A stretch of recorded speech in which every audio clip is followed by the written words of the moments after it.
السلام علیکم ناظرین اس ایپیسوڈ کے آغاز میں عثمان صاحب اپنے سپاہیوں کے ساتھ ایک کمرے میں موجود ہوتے ہیں۔ وہ سلطان سے ملنے سے قبل اپنے سپاہیوں سے کہہ رہے تھے کہ ہم نے وہ کیا جو ہمیں کرنا چاہیے تھا۔ اب وقت آ گیا ہے کہ ہم اپنے منصوبوں کو عملی جامہ پہنائیں۔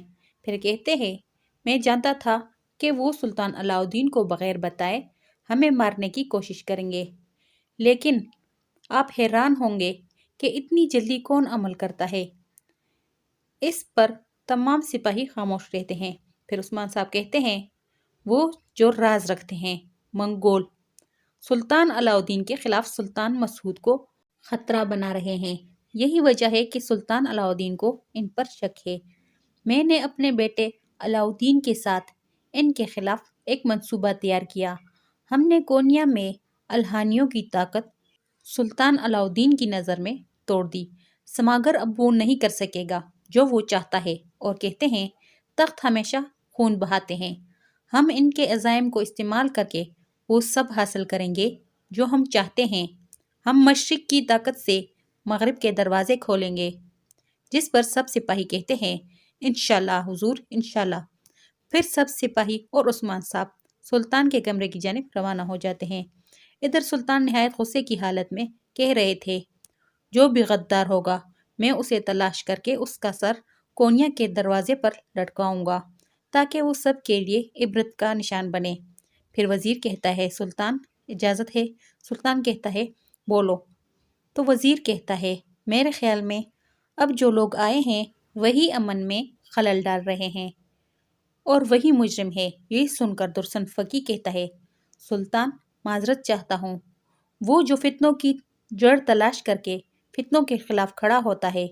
یہ سن کر وزیر بھی خاموش ہوتا ہے۔ اسی دوران اس کمرے کا داخلی دروازہ کھلتا ہے اور برہان کھڑا کہہ رہا ہوتا ہے، سرحدوں کے تمام قبائل کے محافظ جنہوں نے کفار کی سرزمینوں کو گھر بنا رکھا ہے، فتوحات کے قائد عثمان صاحب۔ اور پھر عثمان صاحب کمرے کے اندر داخل ہوتے ہیں۔ عثمان صاحب کو دیکھ کر بائندر بہت ہی پریشان ہو جاتا ہے۔ عثمان صاحب اندر آ کر سلطان کو سلام کرتے ہیں۔ سلطان کہتا ہے، آپ کی آمد پر خیر مقدم نہیں کیا جائے گا۔ یا تو آپ نے فتنے کو روکا یا پھر آپ فتنے کا باعث بن رہے ہیں۔ اس کی حقیقت ہم آپ سے جاننا چاہتے ہیں۔ عثمان صاحب کہتے ہیں، میری زبان سے حقیقت جاننے کا شکریہ۔ پھر عثمان صاحب کہتے ہیں، سلطان حضرت، اس سے پہلے بھی کئی قبیلہ اور کونیا اتحاد میں تھے۔ آپ کے چاچا سلطان مسعود کے ساتھ بھی ہمارا اتحاد تھا اور انشاءاللہ آگے بھی یہ اتحاد قائم رہے گا۔ اس پر سلطان علاء الدین کہتا ہے، کیا آپ اس طرح کی باتیں کر کے ہمیں مطمئن کرنا چاہتے ہیں؟ ایک نئے سلطان کے سامنے پرانے سلطان کا ذکر کر کے بے ادبی کر رہے ہیں، اس کا حساب بہت ہی بھاری ہوگا۔ یہ سن کر بائندر بہت ہی مسکراتا ہے۔ عثمان صاحب کہتے ہیں، صرف بے ادب زبانوں سے ہی حقیقت سے پردہ ہٹایا جا سکتا ہے۔ آپ نے فرمایا کہ آپ کو میری زبان سے حقیقت جاننا ہے، لیکن مجھے لگتا ہے کہ آپ کے ارد گرد ایسے لوگ موجود ہیں جو جھوٹ سے آپ کو تسلی دے رہے ہیں۔ جو آپ سننا پسند کرتے ہیں وہ وہی بولتے ہیں۔ پھر سلطان وزیر اور سماگر کی جانب دیکھتا ہے۔ پھر عثمان صاحب کہتے ہیں، جس تخت پر آپ بیٹھے ہیں وہ اتنا مضبوط ہے کہ کسی بھی محظوظ سلطان کے نام سے ہل نہیں سکتا۔ پھر سماگر کی جانب دیکھ کر کہتے ہیں، سماگر، کیا گزران نے اسے یہاں آپ کی نگرانی کے لیے نہیں بھیجا تھا؟ یہاں تک کہ وہ آپ کو سلطان مسعود کو دوبارہ تخت پر لانے کی دھمکی نہیں دیتے؟ سماگر کہتا ہے، سلطان حضرت، میں گزنان کا سایہ ہوں، میں الہانیوں کی نمائندگی کرتا ہوں۔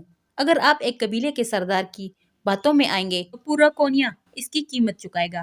یہ سن کر سلطان کو نہایت ہی غصہ آتا ہے اور اٹھ کر کھڑے ہوتے ہیں۔ کہتے ہیں، تمہاری جرت کیسے ہوئی اس طرح کی بات کرنے کی؟ تو سماگر کہتا ہے، ہم نے آپ کو تخت پر بٹھایا۔ سلطان کہتا ہے، اگر دوبارہ بولے تو میں تمہاری زبان کاٹ دوں گا۔ عثمان صاحب سماگر کی جانب دیکھتے ہیں اور کہتے ہیں، نوکر، اگر تمہارے پاس کوئی پوشیدہ منصوبہ نہ ہوتا تو تم اب تک ہمیں سلطان کے پاس لے گئے ہوتے۔ اور پھر سلطان سے کہتے ہیں، اگر یہ ہمیں مارنا چاہتا تو مار دیتا، لیکن اس نے اپنا منصوبہ چھپا لیا اور جو کچھ اس نے کیا آل سلجوق کا پرچم بدنام ہوا۔ یہ سن کر سلطان اپنے سپاہیوں سے کہتا ہے، سماگر کو زندان میں لے جاؤ، میں اس سے بعد میں سوال کروں گا۔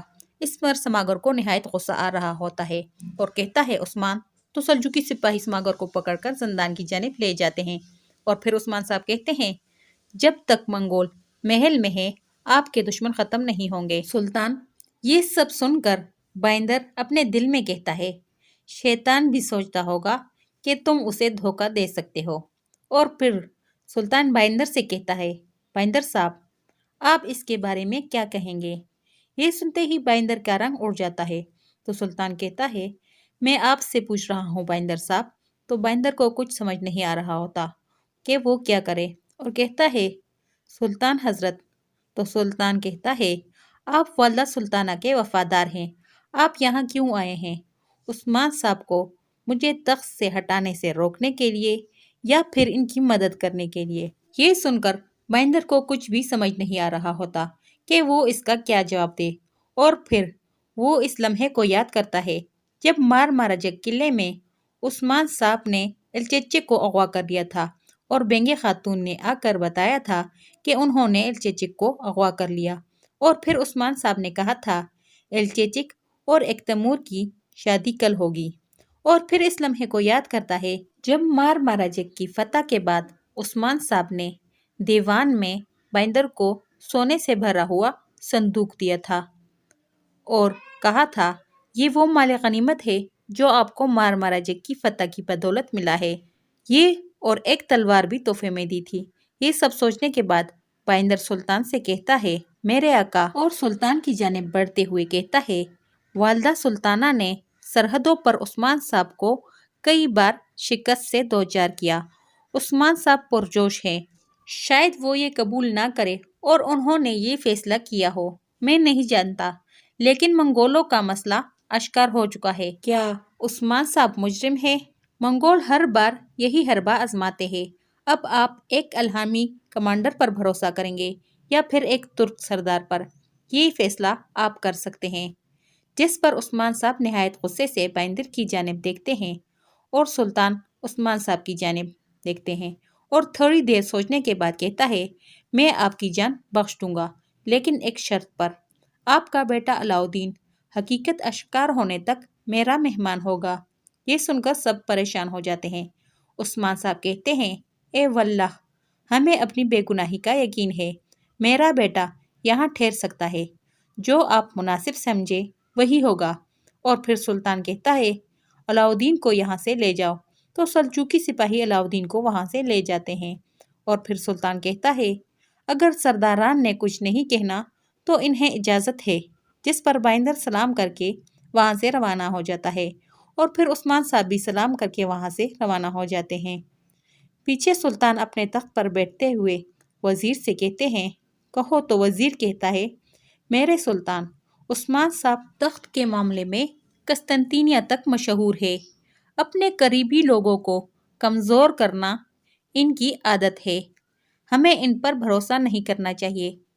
میرے سلطان، سلطان کہتے ہیں وزیر اس سے کوئی فرق نہیں پڑتا کہ وہ کون ہے، تم اصل مسئلہ نہیں سمجھ پا رہے، یہ مسئلہ نہ عثمان کا اور نہ سماگر کے متعلق ہے، یہ مسئلہ چچا مسعود کے متعلق ہے۔